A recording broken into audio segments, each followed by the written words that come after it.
Hi children! I have a book here to share with you today. It's called Dinosaurs Everywhere. Let's look inside.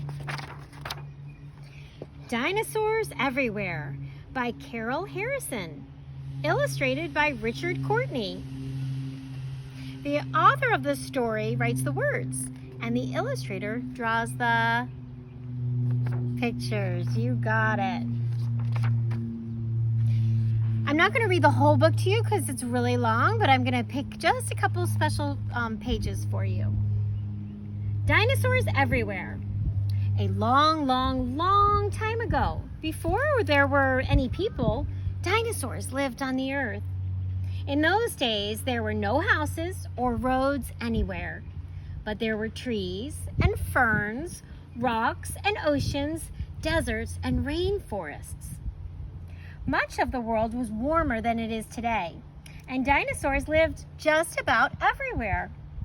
Dinosaurs lived in the forests and on the plains. Dinosaurs lived in muddy swamps and in sandy deserts. And here we have some dinosaurs.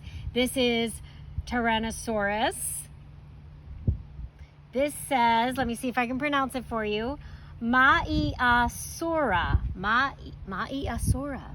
I think so. That's tricky. Here's a really tall long neck and an oviraptor. Wow. And scientists don't really know what color the dinosaurs were because all that we have left of them right now is their bones, their skeletons. But sometimes they can try to make a good guess about what color their outside covering was.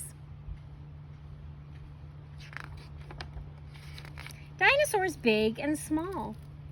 Tyrannosaurus was the biggest dinosaur that had sharp teeth and claws. Its head was so big you could have climbed right into its mouth. I don't think that's a good idea though.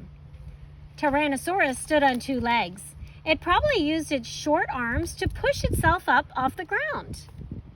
And Tyrannosaurus was a meat eater. Let's skip over here. Here's some of the fossils. Dinosaur fossils. Under every dinosaur's skin was a skeleton made of bones. Most animals and all people have skeletons. When a dinosaur died, its skin dried up and crumbled into dust. All that was left was the skeleton. You can see the skeleton of a big dinosaur laying right there, half in the water and half on the land. Sometimes a dinosaur skeleton was covered up when the wind blew sand or a river washed mud over the bones. The bones lay in the ground for millions of years and slowly turned into stone. These rock-like bones are called fossils. Almost everything we know about dinosaurs we have learned from fossil bones.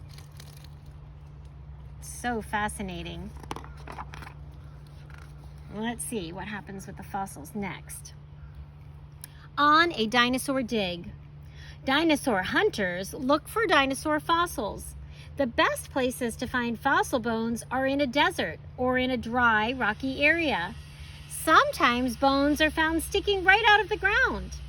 The dinosaur hunters dig up the bones very carefully so they won't break.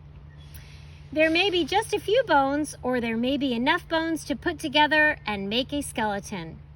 Usually the bones are jumbled up and have to be put in the right places. Then everyone can see what the dinosaur looked like.